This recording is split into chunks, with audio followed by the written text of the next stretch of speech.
창세기 12장 10절에서 20절. 오늘 본문은 아브라함의 애굽 이주 사건에 관한 내용입니다. 아브라함은 하나님의 부르심을 받고 고향 친척 아비집을 떠나 지금껏 오직 믿음과 순종으로 하나님의 뜻을 조차 행하며 가나안 땅에 이르게 되었습니다. 그러나 본문을 보면 아브라함은 계속되는 극심한 기근을 당하여 그 상황을 자신의 생각과 방법으로 모면하고자 시도하다가 더욱 위기에 빠지게 되었습니다. 결국 본문은 아브라함과 같은 위대한 믿음의 사람도 본래는 우리와 똑같은 성정을 지닌 사람으로서 연약하여 실패할 수밖에 없는 존재임을 보여주고 있는 것입니다. 한편 하나님은 아브라함의 실패에도 불구하고 그를 위기에서 구원해 주셨는데, 이는 택한 자를 끝까지 보살펴 주시고 구원해 주시는 하나님 사랑의 은총을 잘 보여주고 있다고 본문은 말하고 있는 것입니다.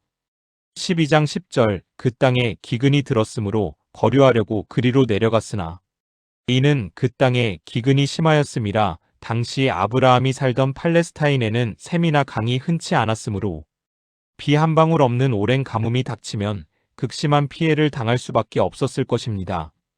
특히 당시 아브라함이 머물렀던 남방 즉 네게브는 사막 지역으로서 원래부터 거친 땅이었으므로 이런 가뭄이 닥치면 많은 가축을 이끌고 유목 생활을 하던 아브라함에게는 생존 그 자체를 위협받는 큰 위기였을 것입니다.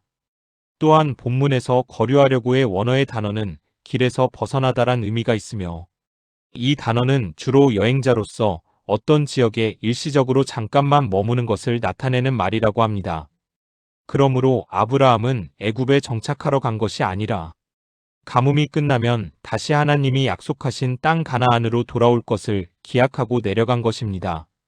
한편 아브라함이 애굽으로 내려간 것은 훗날 야곱의 가족이 기근을 피해 애굽으로 내려가는 사건을 예시하는 것이라 볼 수 있을 것입니다. 이는 또한 유아를 살해하는 헤롯의 칼날을 피해 애굽으로 내려간 예수 그리스도를 내다본 것이기도 하다고 신약의 저자들은 생각했던 것입니다. 마태복음 2장 12장 11절에서 13절. 그가 애굽에 가까이 이르렀을 때에 그의 아내 사레에게 말하되 내가 알기에 그대는 아리따운 여인이라 원하건대 그대는 나의 누이라 하라. 그러면 내가 그대로 말미암아 안전하고 내 목숨이 그대로 말미암아 보존되리라 하니라. 그 당시 고대 근동의 문화에는 여자를 빼앗기 위해 남편을 죽이는 경우가 허다했다고 합니다. 아마도 아브라함은 고육지책으로 사레에게 누이라고 말하라고 이야기했을 것입니다. 여기에는 아브라함의 두 가지 큰 실책이 있습니다. 첫째는 목숨을 부지하기 위해서 하나님을 의지하지 아니하고 자기의 생각에 따른 것입니다. 둘째는 내가 너로 큰 민족을 이루게 하겠다고 하신 하나님의 약속을 불신한 것입니다.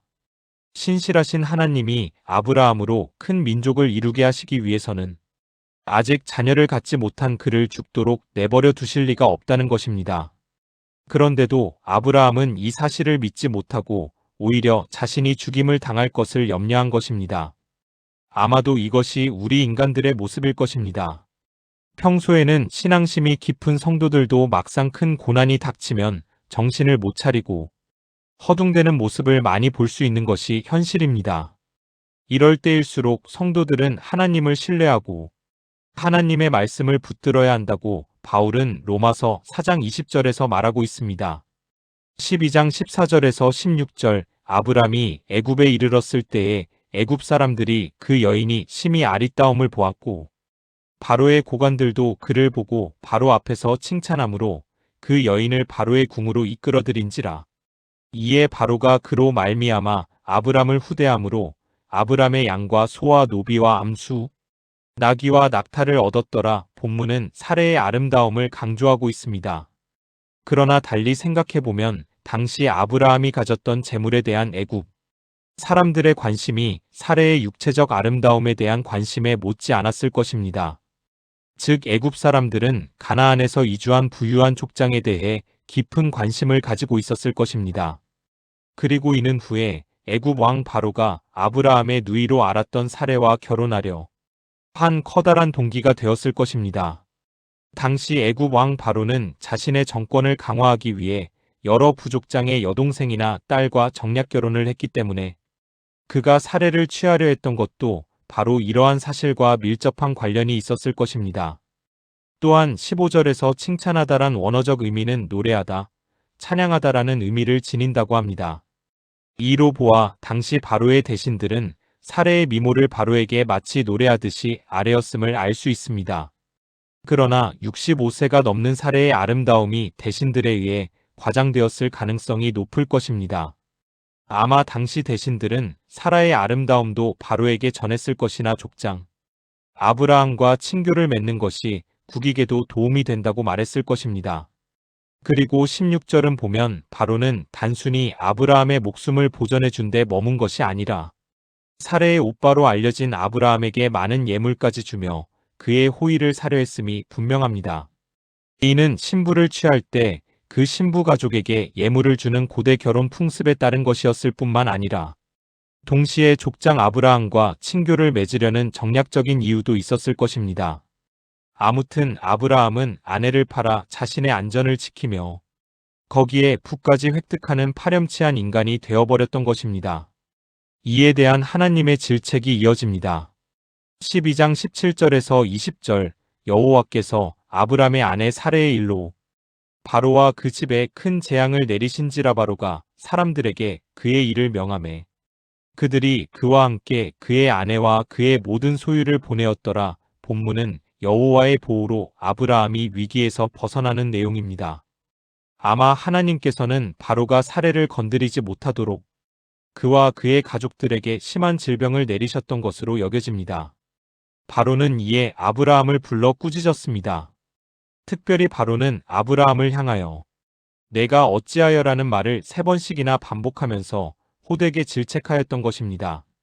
이처럼 성도가 신앙적인 방법을 버리고 인간적인 방법으로 처신하면 세상 사람들로부터 부끄러움과 멸시를 받게 된다고 본문은 말하고 있는 것입니다.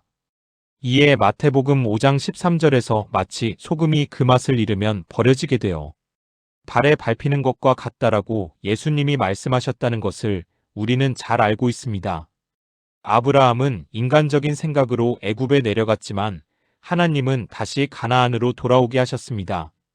본문은 이를 통해 독자들에게 무엇을 전하고 싶었을까요? 결국은 하나님이 택한 백성들은 하나님의 보호 아래 그 하나님의 충만한 사랑과 은혜가 함께 부어진다는 것을 강조하면서 담대히 나아가라고 권면하고자 하는 것입니다. 이 시간 나는 과연 하나님의 택한 백성으로서 담대히 신앙생활을 하고 있는지 한번 생각해보는 시간이 되었으면 합니다.